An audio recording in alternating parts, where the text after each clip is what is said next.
Agora fala, o que você vai cantar? É, Meteoro. De quem que é o Meteoro? Do Luan Santana. Luan Santana? Que dia que é hoje? Não sei. Que dia que é hoje, mãe?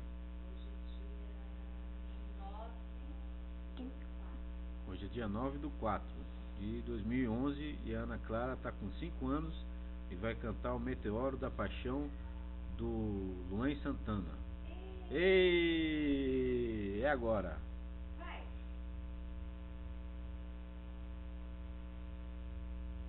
Te dei, mata, ganha seu coração, serra, saudade, meteoro da paixão, sujam os sentimentos que eu não pude acreditar. Ah, como é bom poder te amar.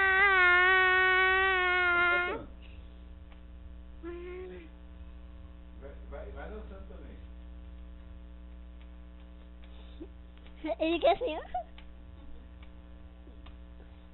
Eu te conheci, fui mais feliz, eternamente. Sempre que ela se encaixa perfeitamente em mim, o nosso quebra-cabeça teve fim. Se for sonho, não me acorde, eu preciso flutuar. Quem sonha consegue alcançar. Te deixa sumir, mata, ganha seu coração, serra, saudade, meteoro da paixão, sujam os sentimentos que eu não pude acreditar. Ah, como é bom poder te amar.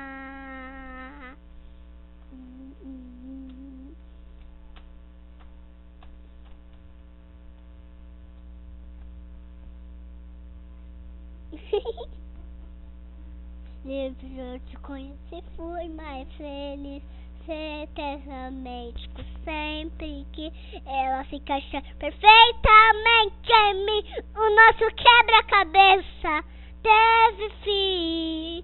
Se for sonho, não me acorde, eu preciso flutuar.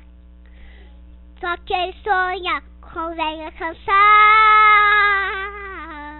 Te dei, mata, ganha seu coração, serra, saudade, meteoro da paixão, sujam os sentimentos que eu não pude acreditar. Ah, é bom poder te amar. Quanto a luz no universo eu viajei, tem me imagem com luz e pra sempre te amarei.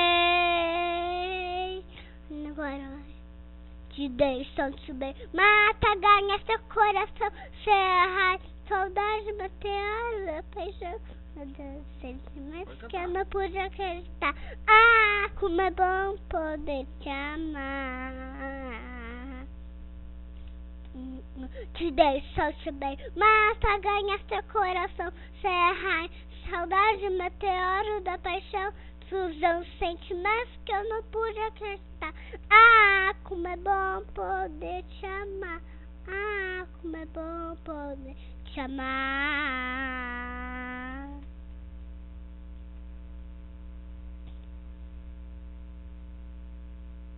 Muito bem. Aê. Não, deixa o fone de ouvido aí. Falar, você dedica essa canção pra quem, filha? Pra quem você dedica essa canção? Tem um segredinho aí pra me contar. Qual é o segredinho? Pra ninguém ouvir, entendeu? Pra ninguém ouvir lá da rua. Aí, Ai, tenho vergonha de falar. Ai, fala, filha. Ai, eu tenho vergonha de falar. Eu só falei pra minha mãe. Mãe, lembra quando eu falei segredinho sobre o Luan Santana? Aí eu vou gravar pra todo mundo. Então fala o segredo pra todo mundo ouvir. Olhando pra lá. Ai, eu tenho vergonha de falar. Você não Tô falando quer falar ouvido. no próximo capítulo? No próximo capítulo? Na próxima canção? Qual que você vai cantar a próxima? Pensar. Adrenalina, que eu não cantei inteira. Adrenalina? Não cantei inteira. Então a próxima, então dá tchau pra todo mundo agora. Mãe. Tchau, até daqui a pouco, o próximo clipe. Ai, pai.